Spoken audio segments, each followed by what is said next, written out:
ireo olona mampaoneny dia afaka tolorana sy mandray ny fiainana ao am' Jesosy, afaka miova, afaka miala amin'izany toerana misy azy zany. Zany mahatonga an' Jesosy mitady olona hiantso azy reny, mitady olona hanao azy reny ho mpianatra. Tena manana fahefana manova ny hery ny tenin'Andriamanitra.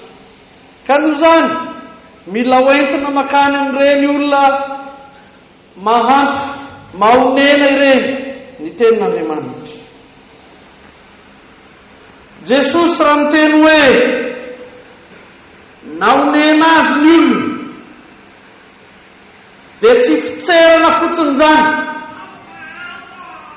tsy fieritreretana lalina momba an'ireo olon'ireo fotsiny zany, fa fidirana amin'ny fiainana dia mandray andraikitra amin'izany fiainana zany ho tonga amin'ny fanovana, fanavaozana.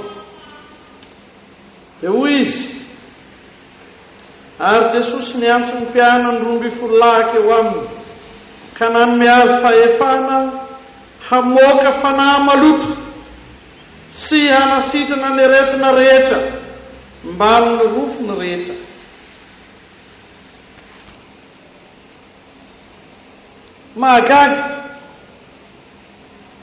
Mahagaga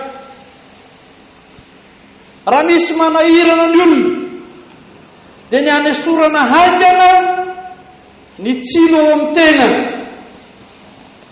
Ary ny apôstôly Paoly azy dia mivavaka toy izany: intelo ano nangataka hanalana ny tsilo ato aminy.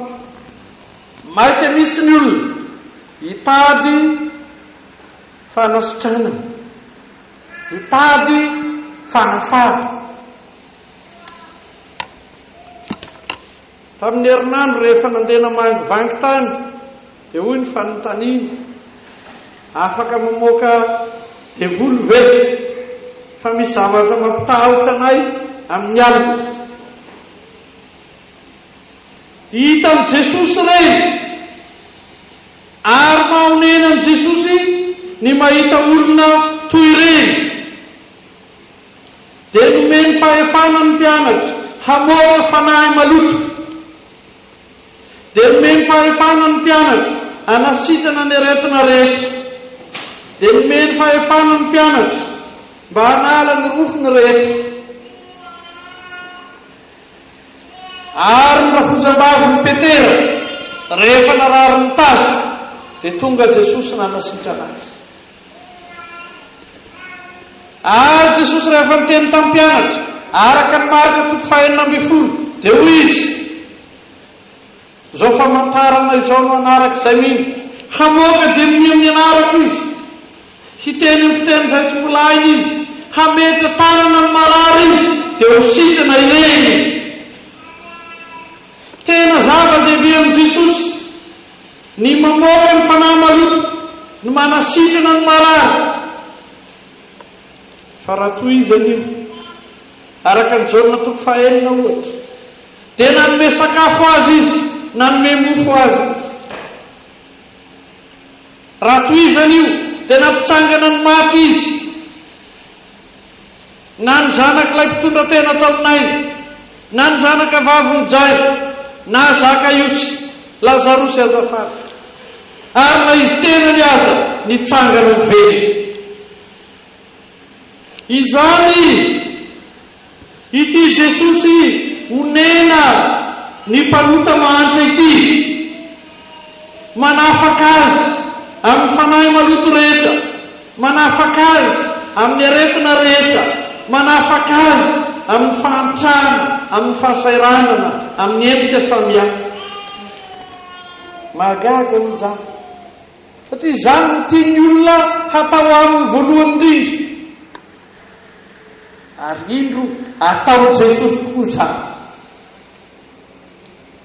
Fa matetika dia heveriny olona toy ny dokotera izany Jesosy zany manome fanafody hoanina intelo isan'andro, ray maraina, ray atoandro, ray ariva. Raha mitsindrona dia mitsindrona 3 andro. Anio raha pitso raha afaka pitso voatapitra. Matetika avy ataon'ny olona pompier. Raha mahay tanàna dia tsony, rehefa maty ny avy dia aza menelingely. Fa tsy zany no ataon'i Jesosy. Fa hoy izy, raha mandeha ianareo dia mitory hoe efa miakaiky ny fanjakan'ny lanitra. Maonena an' Jesosy ka mahatonga azy mihetsika ny fahitan'ny mpanota ampahorian'ny fanahy maloto. Maonena ka mahatonga azy mihetsika ny olona mahita ny olona hitan'i Jesosy maharary. Maonena an' Jesosy ka mahatonga azy mihetsika ny mahita olona nampahitray. Kanefa raha maniraka ny fiangonana izy dia tsy maniraka ny fiangonana hanala ny zava-mavesatra androany fotsiny. Tsy izany no andrany ny fiangonana.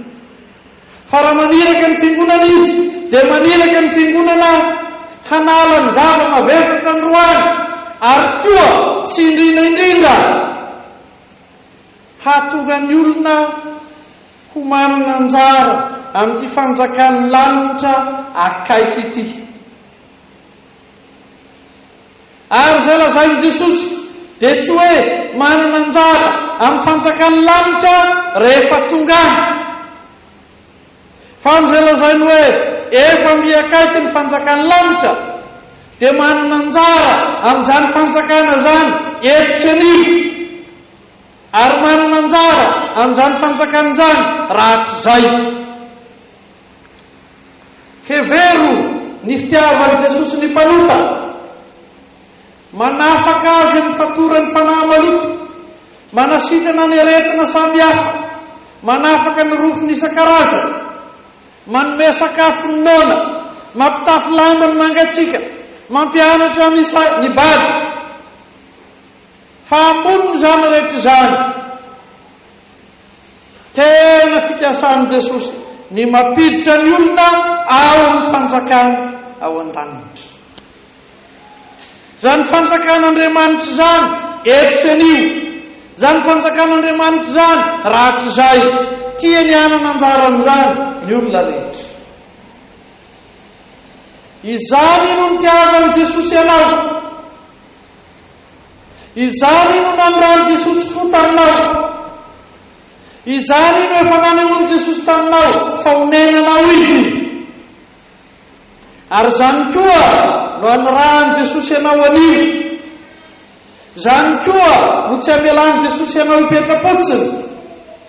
Mbola misy olona marobe any mahonenan'i Jesosy, mbola maro ny olona fatorany fanahy maloto, mbola maro ny olona paorin'ny aretina samihafa, mbola maro ny olona ivelan'ny fanjakan'Andriamanitra, mbola maro ny olona tsy manana anjara ao amin'i Jesosy. Ianao izay notolorany n'izany dia antsoy sy rary mandehana. Ianao izay nomeny izany dia antsoy ny sy rary. Eto amin'izany olona mampaonenan'i Jesosy zany ny fitiavan'i Jesosy. Manana foanina Jesosy dia manana fonozara ka manolotra manome izay rehetra ilaina. Ianao koa nomeny Jesosy tena notolora sy mba notsitsiny taminao zay tokony homenanao, tsy mba nafeniny ianao zay tokony anjaranao. Zany no nitiavan'i Jesosy ianao. Dia izao no hafatra. Mandehana koa ianao mba eto any amin'ireo tsy mahalala reo Jesosy ny anara, ny fitiava.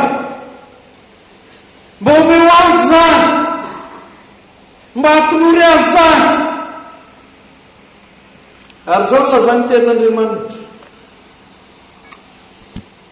Rehefa niantso ny mpianatra Jesosy dia niantso azy tamin'ny anarany avy: Simona, Andrea, Jakoba, Jaume, Filipo, Bartolomeo, Tomasy, Matio, Jakoba, Jodasy sy ny sisa. Ry fiangonana malala, maniraka anao Jesosy, ary maniraka anao amin'ny anarana mivantana. Fantany ianao, fantany ary iray. Ianao mihitsy ilay iray. Inona no rasanao? Ianao mihitsy ilay fantany antsony. Inona no mbola mampitoetra anao eo? Manana fo anty, fo onena tahaka ny Jesosy, mitsangana, mandehana. Eto any amin'ireo olona mila any Jesosy reo, Jesosy. Eto any amin'ireo olona tokony hanana anjara ao amin'ny Jesosy reo, Jesosy sy ny fitiavana.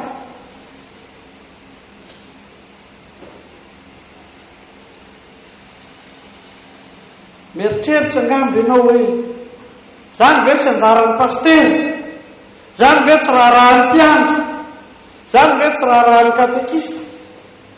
Fa tahaky ny nanononan'i Jesosy ny anaran'ny mpianatra tsirairay teto no hanononany ny anaranao manokana koa anio. Mandehany ianao. Misy olona tena tiany Jesosy tahaka ny tiavany ianao.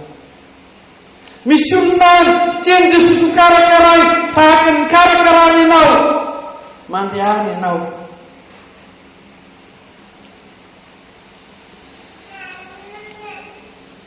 Avy nitoroteny ho an'ny fiangonana presbyterianina Mauricianina tamin'ny maraina.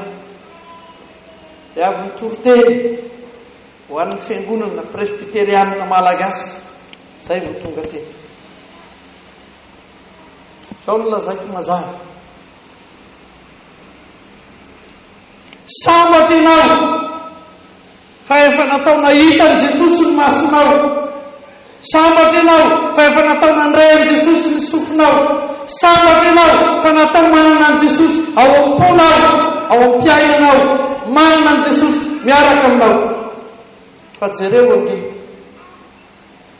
misy ambaravara dia misy sarin'iny tempolotsampy iny daholo miaraka amin'ilay saina menamena kely. Ary zany mandeha taxi dia eo amin'ny direction io mihitsy no hitako amin'ilay sarin'ny Andriamanitra. Tsy te hisaraka amin'ny Andriamanitra io na dia Andriamanitra tsy mahahonjy tahaka amin'i Jesosy azy. Ianao mandrasa, ianao mantsoina, ianao miraha, mandehana, lazao izy ireo. Eo tamin'ny kristianina presbyterianina Malagasy. Misy antony angamba nahatonga anao aty Maurice, ianao no mahalala an'izany. Fa ny fantako dia zao, nantsoina koa ianao, nirahana koa ianao, ho tonga eto Maurice, hitondra ny Jesosy, hanolotra ny Jesosy, hanome ny Jesosy ho an'ireo rehetra tsy mahalala ny Jesosy, ho an'ireo rehetra mipohaka amin'ilay Andriamanitra tsy fantatra. Te hanasitrana azy Jesosy, te hanafaka azy ny fatorany fanahy ratsy Jesosy, te hamela miely ny Jesosy, te hanome azy fiainana mandrakizay Jesosy, tahaka nanomezana an'izany ho anao. Mandehana, voahiraka ho amin'izany ianao, voantso amin'izany ianao, tena tonono Jesosy ny anaranao. Sao dia tsy fantatrao zany. Manana foanana Jesosy dia mizara. Mba manana foanana tahaka an Jesosy mandehana mizara. Sao dia adinonao zany. Misy zavatra nomenanao tsara mba zarao, mahatonoro ny afa. onena azy reo ane Jesosy e, mangoraka azy reo ane Jesosy e, meteza ianao mba onena azy reo, meteza ianao mangoraka azy reo, meteza ianao mba irahan Jesosy fatonony amin'ny anaranao mandehana. Zany no alehibe ny fitiavan'i Jesosy, mahatonga izao fanirahana masina izao. Sarobidy amin'i Jesosy ianao, sarobidy amin'i Jesosy ko ireo manodidina anao reo, atolory azy Jesosy velona manome fiaina. Voninahitra ny eo an'Andriamanitra isanakary fanamasina izay hatramin'ny taloha indrindra ko mandrakizay hitsanganaka raiso ny fitahina. Ny fahasoavan'i Jesosy Kristy, fitiavan'Andriamanitra reo, ny firaisana ny fanahy masina, aminareo rehetra rehetra amin'izao ko mandrakizay. Amen.